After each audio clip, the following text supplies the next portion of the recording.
தலைமைச் செயலாளர் முருகானந்தம், விசிக தலைவர் திருமாவளவன் இடையிலான முக்கியமான சந்திப்புக்கான காரணம் தெரிய வந்திருக்கு.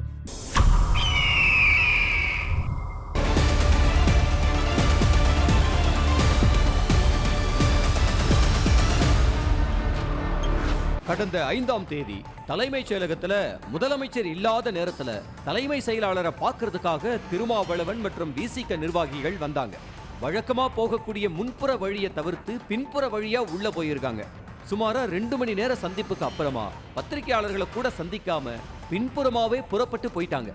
இந்த சந்திப்புக்கான காரணம் பத்தி கேட்டப்ப விழுப்புரம் சிதம்பரம் நாடாளுமன்ற தொகுதி சார்ந்த பிரச்சனைகள்னு வெளியில சொன்னாலும் உள்ள வேற சில விஷயங்கள் நடந்ததா சொல்றாங்க விவரம் தெரிஞ்சவங்க. திருமாவளவனுக்கு வேண்டப்பட்ட சில அதிகாரிகளுக்கு பதவி உயர்வு தொடர்பான சிபாரிசு தொடங்கி பல்வேறு முக்கிய விஷயங்கள் தொடர்பா நீண்ட நேரம் பேச்சுவார்த்தை நடந்ததாகவும் திருமாவளவனும் தலைமை செயலாளர் முருகானந்தமும் சுமாரா 15 ஆண்டுகளுக்கு மேல நல்ல நண்பர்கள் அப்படிங்கறதுனால அப்பப்ப இது போன்ற தனிப்பட்ட சந்திப்புகள் வெவ்வேறு இடங்கள்ல நடைபெறதா சொல்லப்படுது.